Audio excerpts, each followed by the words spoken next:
नमस्कार मंडळी. तर आम्ही आलो आज भीमाशंकरला. नुकतंच आम्ही भीमाशंकरचं दर्शन घेऊन आता चाललो गुप्त भीमाशंकरच्या स्मॉल ट्रेलसाठी. सो ही आहे आमची मंडळी आणि आम्ही आता चाललोय गुप्त भीमाशंकरला. से हाय गाईज.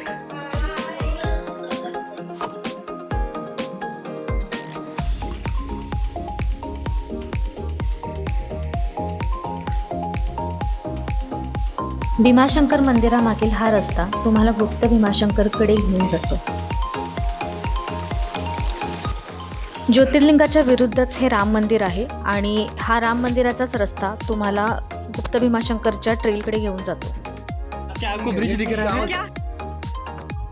गुप्त भीमाशंकरचा ट्रेक हा या ग्रीन बोर्ड पासून सुरू होतो. आम्ही मंदिरातून दर्शन घेतल्यानंतर लगेचच ट्रेक सुरू केल्यामुळे आमच्याकडे प्रॉपर अटायर नव्हते, बट असं असून सुद्धा आम्ही हा ट्रेक फार जास्त एन्जॉय केलाय. भीमाशंकर ट्रेक करताना ऑरेंज रिबन्सना फॉलो करून तुम्ही गुप्त भीमाशंकरकडे पोहोचू शकता.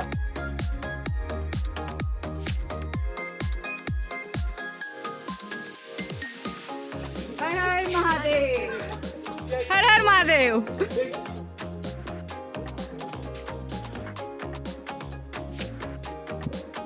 निसर्ग सौंदर्याने नटलेल्या या भीमाशंकर जंगलामध्ये तुम्हाला अनेक पानं, फुलं तसेच प्राण्यांच्या प्रजाती निदर्शनास येतील.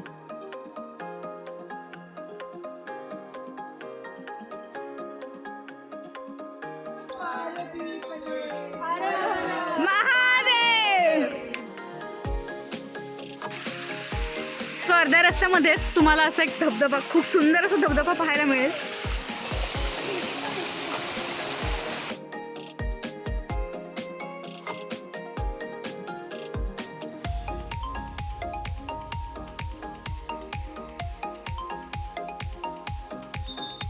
गणपती मंदिरामध्ये बाप्पांचं दर्शन घेऊन या ट्रेकचा जवळपास 80% भाग आम्ही कव्हर केला होता. हाय.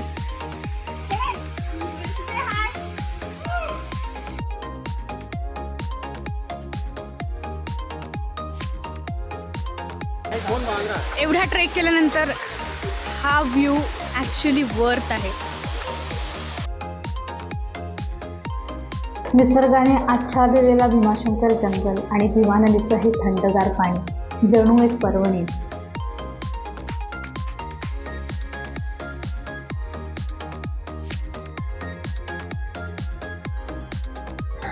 आम्हाला मिळालेल्या माहितीप्रमाणे इथे 3 लिंग आहेत, पण भीमा नदीच्या प्रवाहामुळे आम्हाला फक्त एकाच लिंगाचे दर्शन करता आले. 2 किलोमीटरचा ट्रेक आणि गुप्त भीमाशंकरचं दर्शन झाल्यानंतर आम्ही परतीच्या प्रवासाला निघालो.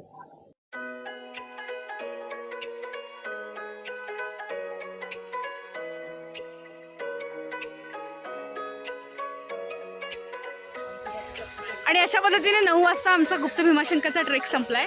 ट्रेक खूपच छान होता. जवळपास 1 तासाच्या वॉक नंतर आम्ही गुप्त भीमाशंकरचं फायनली दर्शन घेऊ शकलो आणि it was actually very beautiful. So yes, तुम्ही जर भीमाशंकरला येणार असाल तर नक्की नक्की गुप्त भीमाशंकरला या. आणि अशा पद्धतीने थकूनही परमानंद घेत आमच्या भीमाशंकर ज्योतिर्लिंगाच्या यात्रेची सांगता झाली.